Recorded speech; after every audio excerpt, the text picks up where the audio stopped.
국회 행정안전위원회 소속 이상식 의원입니다. 오늘은 국민특검 제6차 브리핑으로 영등포 경찰서 마약 사건 수사에 대한 외압을 파헤쳐 보도록 그렇게 하겠습니다. 우리 이훈기 의원께서 이 사건에 대해서 대략 말씀해 주셨는데요. 중요한 것은 세관이나 검찰이 아니고 일선 경찰서 형사팀이 이 우리나라 사상 최대의 마약 국제 조직을 이제 일망타진했다는 것입니다. 그래서 필로폰 110kg, 시가로 치면 5천억 원어치, 그리고 400만의 국민이 1회에 투여할 수 있는 그런 분량입니다. 그래서 이 사건이 맨 처음 윤희근 청장, 당시 청장한테 보고됐을 때 경찰청장이 매우 잘했다고 극찬을 한 그런 사건이었습니다. 그런데, 다음. 그런데 이제 문제가 시작됐습니다. 이 단초는 세관 직원들에 대한 수사를 시작하면서부터입니다. 여러분 한번 생각해 보십시오. 저렇게 많은 양의 분량이 사람 몸에 부착해가지고 12차례나 세관을 통과했다. 이게 세관 내부의 조력이 없이 가능하겠습니까? 예, 그래서 경찰은 당연히 수사에 착수했던 것이고 국민 여러분들이 궁금해하실 것 같아서 보도자료를 작성했습니다. 그 보도자료를 서울청에 보고했는데 문제가 된 부분이 뭐냐 하면은 세관 연루 혐의에 대해서 계속 수사하는 한편이라는 요 한 줄의 보도자료 내용이 문제가 되었습니다. 자, 당장에 여러 방면에서 외압이 가해지기 시작합니다. 여러분, 김찬수 당시 전 영등포 경찰서장 백혜령에게 전화로 당장 이 사건 브리핑 중지해라. 용산에서 관심을 가지고 있다. 이것은 명지시하는 것이다. 이렇게 이야기를 합니다. 그런데 놀랍게도 이 김찬수 전 영등포 경찰서장이 나중에 어떻게 됐습니까? 대통령실로 영전을 하고 최근에 경찰 수뇌부 인사에서 경무관으로 승진을 했습니다. 그 다음 우리 서울경찰청에서 당장 보도자료 수정 지시가 내려집니다. 브리핑을 연기를 지시합니다. 그리고 이 사건을 영등포 경찰서 형사팀에서 서울경찰청 마약 수사대로 이관할 것을 지시 내지 이첩 검토를 합니다. 그런데 여러분, 이 사건을 왜 서울경찰청 직할부대로 가져오려고 했겠습니까? 그것은 바로 서울경찰청 직할부대로 가져오면 서울경찰청장이 컨트롤하기 쉽고 보안을 유지할 수 있기 때문에 조용하게 무마하려고 했다. 저는 이렇게 생각을 합니다. 그 다음 여기 조병로 경무관이 등장을 합니다. 여러분, 조병로 경무관은 최해병 사건에 그 멋진 해병 단톡방에 등장하는 사람입니다. 이 부분은 나중에 이야기하겠지만 조병로 경무관은 백혜령 경정에게 전화를 걸어가지고 이 보도자료에서 세관 연루 부분, 다른 부분은 전혀 문제가 되지 않은데 굳이 이 세관 연루 부분을 빼달라고 본인은 그냥 이야기를 논의한 사건 문의 차원에서 이야기를 했다고 하지만 제 현직 경험상 자기보다 2개가 높은 상사가 자기한테 전화했을 때 그것은 분명히 외압으로 느껴진다. 이렇게 저는 말씀드리고요. 이런 여러 가지 문제에 대해서 이제 백혜령 경정이 이제 항의를 하고 하니까 결국 백혜령 경정은 영등포 경찰서 형사과장에서 지구대장으로 좌천이 됩니다. 예. 이제 세관이 이제 잘못을 범한 주체인데요. 이 세관이 어떻게 잘못했느냐 하면 110kg의 마약이 12차례나 국경을 통과할 수 있을 정도로 무방비 상태에 있었는데 여기에서 몇 가지 명시적으로 명백하게 법을 위반한 불법 사항이 드러납니다. 첫째는 이 사건에 총 12명의 그 밀매자들이 있는데 이 12명이 총 다 특정이 됐습니다. 여기 2023년 2월 20일 12명이 특정이 돼가지고 세관 내부의 수사 시스템인 알림이라고 있습니다. 알림에 등재가 됐습니다. 그런데 12명 중에서 1명, 2명에서 총 3명이 2월 20일, 24일 그러니까 알림에 등재된 후에 이틀, 사흘 후에 김해공항을 통과했는데 세관 직원들이 체포를 안 하고 검문도 안 하고 그 사후에 아무런 수사 활동이 없습니다. 여러분, 누가 세관 나중에 제가 이제 질문을 했습니다. 세관의 고위 간부한테, 국장한테 당신들 왜 이때 알림에서 경보가 울려가지고 연락이 갔는데 당신들은 아무런 조치를 취하지 않았느냐라고 이야기하니까 그 국장이 대답하기를 이 사람들이 1, 2, 3등급의 혐의자들이 있는데 3등급이었고 그래서 주범들을 잡기 위해서 그렇게 했다라고 이야기를 했습니다. 그러면 나중에 수사를 해가지고 주범들을 잡아야 할 것 아니겠습니까? 그런데 결국 주범을 누가 잡았습니까? 세관이 아닌 경찰이 잡았거든요. 제가 보기에 이러한 사실들, 그 다음 또 3월 7일 날에는 이 12명을 아피스에 등록을 했는데 7월 5일 날 이 2명이 입국을 했는데 입국 과정에서 몸수색을 했다고 하지만은 그것 전부고 나중에 경찰은 항상 감시를 하고 해야 되거든요. 수사를 하고 동향을 감시해야 되는데 그런 기록이 전혀 없습니다. 저희들이 몇 번이나 그 기록을 제출하려고 했는데 제출을 못했습니다. 결국 이 범인들도 나중에 영등포 경찰서 형사팀에 의해서 다 잡히게 된다. 이것뿐만이 아니고 보도자료에 세관 연루 사실이 포함된다고 알려지니까 새벽 바람부터 인천 세관의 국장하고 감사과장이 백혜령 경정을 만나러 옵니다. 그 아침 식사를 경찰서 인근 식당에서 했다고 합니다. 여러분, 아니 보도자료에 문구 하나 빼려고 이렇게 세관의 국장이 이렇게 경찰서 과장을 찾아온 일 봤습니까?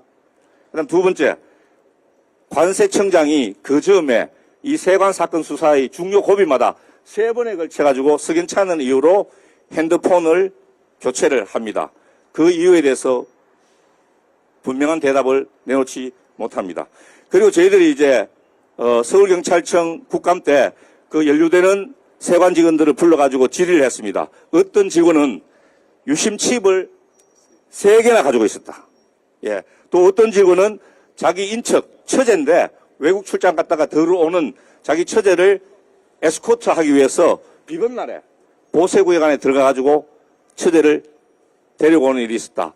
여러분들 이런 사실을 보면은 세관이 마음먹기에 따라서 얼마든지 마약 밀매자들하고 공모할 수 있다 하는 합리적인 의심이 드는 것 아니겠습니까? 그래서 경찰이 수사하려고 했던 것이고, 그런데 그것을 용산이 막은 것입니다. 자, 그런데 또 이 사건에 또 하나의 또 중요한 세력이 있습니다. 바로 검찰입니다. 그런데 놀랍게도 의외로 이 사건을 맨 처음 검거를 했고 또 12명의 밀매자 신원을 특정한 것은 인천지검이었습니다. 인천지검이었는데 그때 당시에 검사장이 심우정이었다 이 말이죠. 그런데 웬일인지 하루 만에 2023년 2월 5일에 중요한 범인 한 명을 검거했으면 계속 수사를 하면은 자기들이 굉장한 공을 세울 수 있는 기회인데 그걸 스스로 포기를 하고 이걸 서울중앙지검으로 이관을 시킵니다. 그리고 세관에 지시를 해가지고 이 12명 관련자들을 다 이제 비행기 항공편 스케줄 이런 걸 다 검색을 해가지고 12명의 신원을 특정했다고 아까 말씀드렸습니다. 그런데 그 이후에 수사가 답보상태했다. 지지부진했다. 한 명의 범인도 추가로 검거하지 못하고 그 이후의 범인들은 전부 다 경찰에서 검거를 했습니다. 또 하나 있습니다. 서울 남부지검에서는 영등포 경찰서에서 영장을 신청하거나 혹은 현장 검증을 위해서 이 검거된 피의자들을 호송할 때 매우 적극적으로 처음에는 협조를 했다고 합니다. 그런데 막상 보도자료가 배포되고 나중에 MBC에서 어떻게 해서든지 취재를 해가 알았습니다.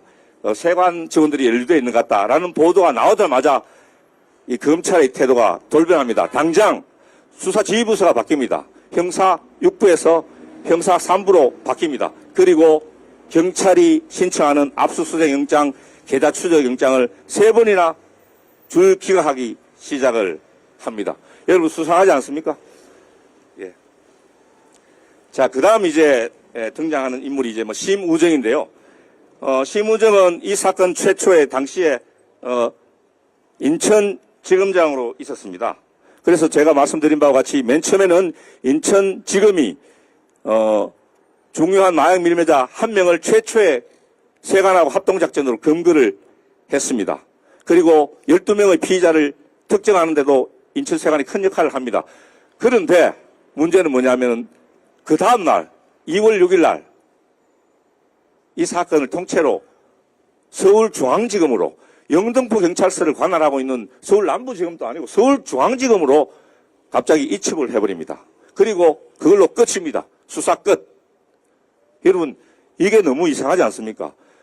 아니 이런 사건은 검찰에서도 하기 힘든 사건입니다. 굉장한 규모가 있는 사건인데 이 사건을 해결하면은 검찰의 평도 올라가고 직원들이 특진도 할 수 있고 하는 그런 좋은 기회인데 왜 이것을 스스로 발로 차버렸겠느냐. 이 점에서 이제 의문이 시작되는 거죠. 그래서 이제 이 심우정 총장은 이제 나중에 총장이 되고 나서 김건희를 불기소 처분하고 윤석열 피고인을 검찰에서 구속 취소했을 때 즉시 항고를 포기하는 등 현 시국 혼란의 주범 중 한 명으로 지목되고 있습니다. 그래서 저희들은 이 마약 사건을 접고 넘기면은 혹시 뭐 검찰총장으로 보내주겠다는 언지를 받은 것이 아닌지 그런 합리적인 의심을 할 수밖에 없는 그런 사안입니다.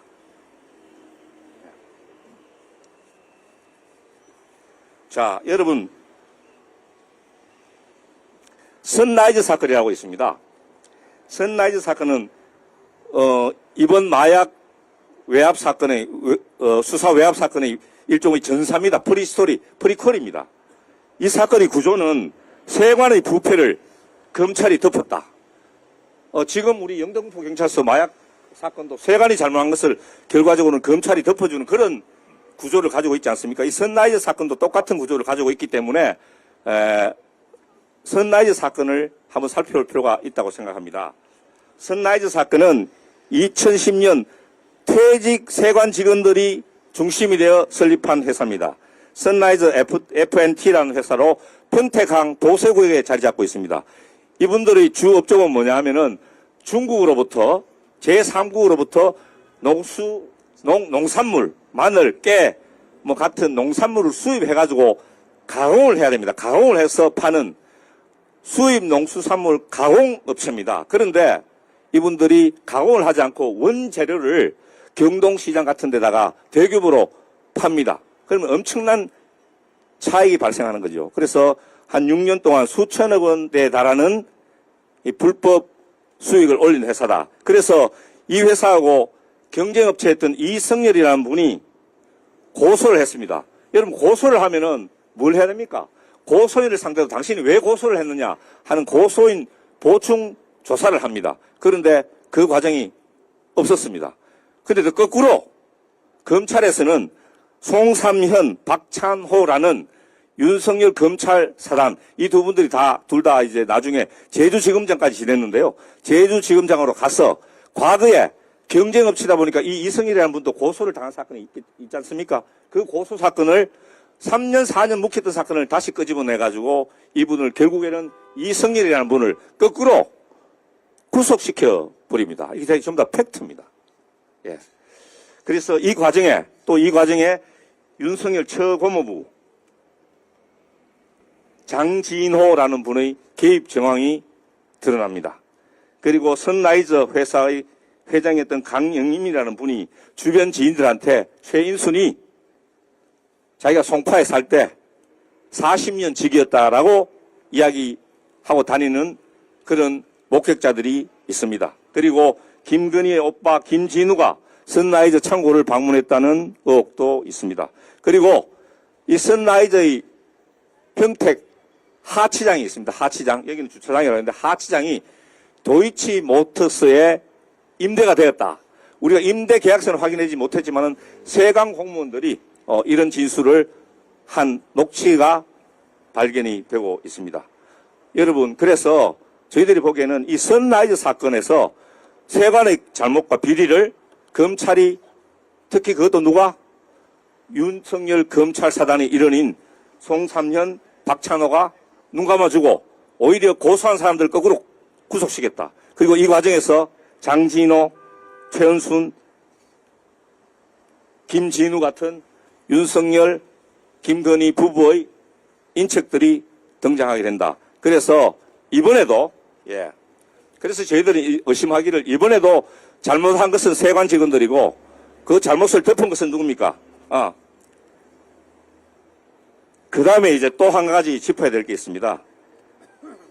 여러분, 조병로에 대해서 경찰이 중앙징계위원회에 징계를 요청합니다. 제가 알기로 감봉을 양정으로 요구한 것 같습니다. 그런데 이때 등장한 인물이 누구냐? 이종호입니다. 이종호가 누굽니까? 블랙펄 인베스트먼트 대표고 도이치모터스의 주가 공범이라고 알려진 인물이죠. 이 사람이 이종호가 멋진 해변 단톡방에서 뭐뭐뭐 별 2개 다는 거 이렇게 이야기하게 나오지 않습니까? 이때 별 2개를 달 사람이 누구냐? 저희들은 조병로 경무관이라고 생각하고 있습니다. 이랬기 때문에 여러분 중앙징계위원회는 굉장히 독립성이 강한 조직입니다. 어지간해서 원부처에서 요구한 징계 양정이 바뀌지 않습니다. 그런데 무려 3단계나 다운시켜가지고 감봉에서 견책에서 계고도 아니고 마지막 불문조치라는 게 뭡니까? 아무 일도 없었다.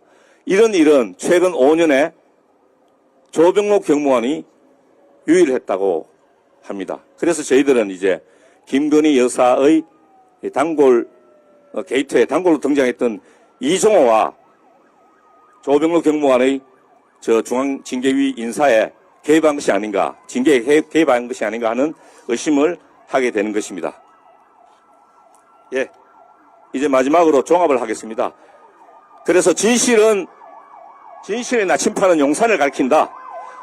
여러분, 세상에 윤석열 정권이 대대적으로 선포한 마약과의 전쟁에 제동을 걸 사람이 누가 있습니까, 여기에? 그 서서 벌은 윤석열 정권의 마약과의 전쟁을 누가 스탑시킬 수 있습니까? 경찰과 검찰, 세관, 중앙징계위원회를 한꺼번에 움직일 수 있는 기관, 어떤 특정한 목적을 향해서 통제하고 지시하고 할 수 있는 조직이 어디겠습니까? 저는 용산이라고 생각합니다.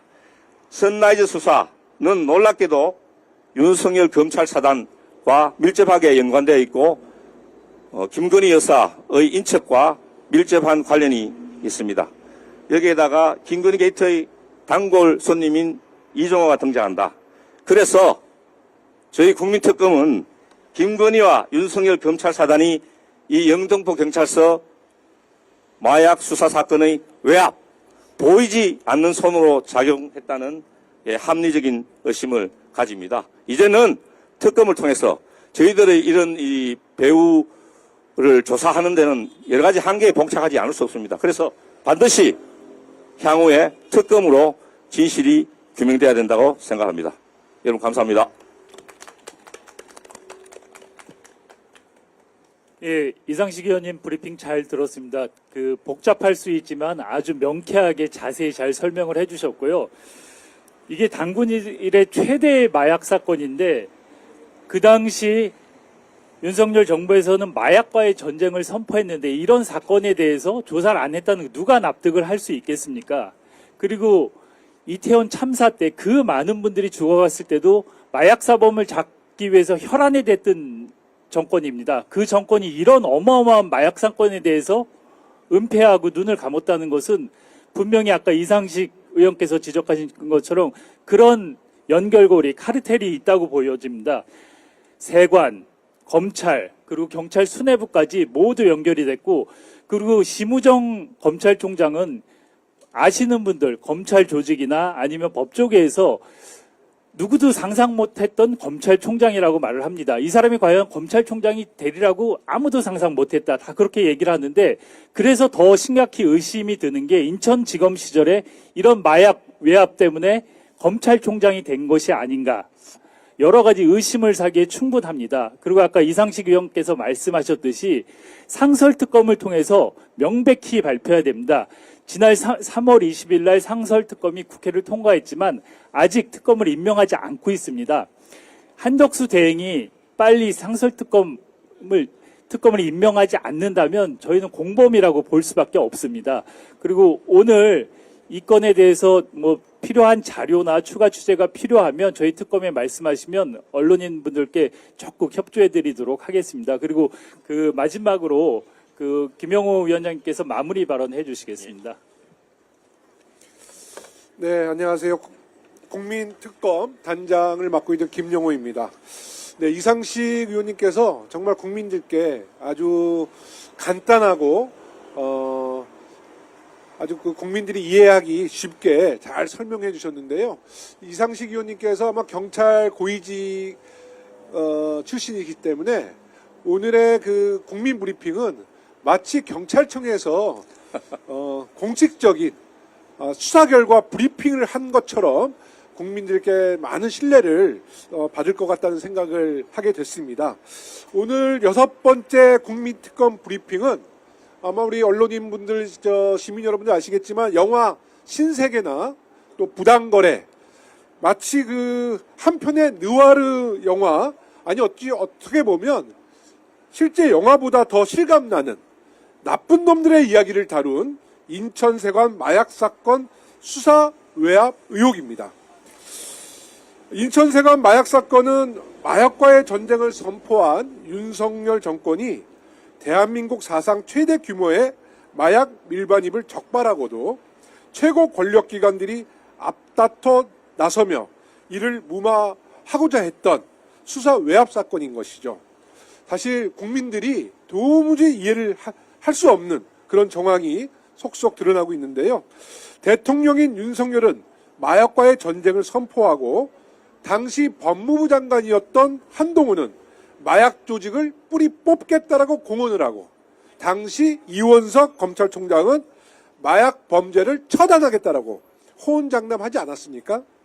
그런데 정작 영등포 경찰서 형사들이 대규모 국제 마약 사범들을 검거하고 연루자를 수사하려고 하니까 경찰청, 검찰, 관세청, 대통령실까지 줄지어 나서서 회유하고 압박하고 결국은 수사를 못하게 막았다는 의혹을 사고 있는 사건입니다. 심지어 포상을 받아 마땅한 수사팀장 백효룡 경정을 파출소로 좌천시켰습니다. 오히려 수사를 무마하고 외압을 행사한 경찰 고위층은 영전하고 승진까지 됐습니다. 이런 것들이 영화 신세계나 부당거래에 나오는 장면 아닙니까?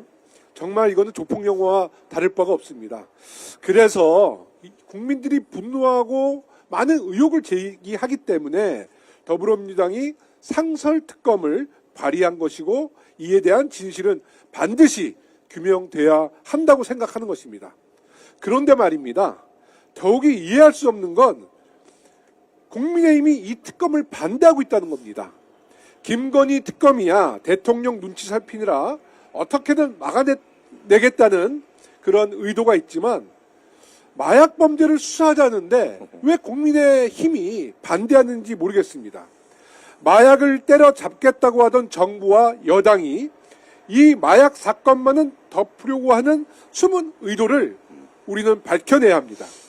진실이 밝혀지면 회복될 수 없는 정권의 치명타가 되기 때문에 진실을 은폐하라는 거 아니겠습니까?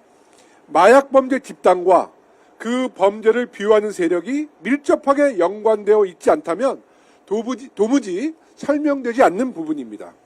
어떻게 외국 마약 조직원이 4kg이나 되는 마약을 몸에 붙이고 아무런 제주도 없이 유의 검색대를 통과할 수 있습니까? 이런 도발적이고 과감한 범행을 조직적인 비유 없이 어느 누가 시도할 수 있겠습니까? 당시 인천지검장이었던 심우정 검찰총장에게 묻습니다. 왜 검찰은 사전에 마약 조직을 특정하고도 일망타진할 수 있는 기회를 포기한 것입니까? 왜 경찰이 청구한 강제수사 영장을 3번이나 기각해 초동수사를 방해한 것입니까? 당시 한동훈 법무장관도 답하십시오. 마약 범죄만큼은 악소리나게 강하게 처벌하겠다더니 왜 인천세관 마약 사건에 대해서는 찍소리도 못하고 있는 겁니까? 대통령이 검찰총장 출신이라서 그래도 마약 범죄만큼은 소탕할 줄 알았더니 오히려 윤석열 일가 측근 중 마약 범죄를 비호하는 세력이 있다는 의혹이 있는 것입니다. 이게 사실이라면 정말 나라가 뒤집어지는 것입니다. 윤석열 정권은 오히려 대한민국을 마약 공화국으로 병들게 만들어버렸습니다. 무려 400만 명이 투약할 마약을 들여와 많은 국민들이 마약에 중독되지 않았겠습니까? 이건 절대로 이대로 묻혀서는 안 될 중대범죄입니다. 도대체 누굴 믿고 누구의 비호하에 이런 엄청난 범죄가 저질러진 것인지 누구를 보호하기 위해 이토록 온몸으로 진실을 은폐하고 있는 것인지 우리 민주당이 반드시 특검을 통해 진실을 밝히고 국민 건강권을 지켜내겠습니다.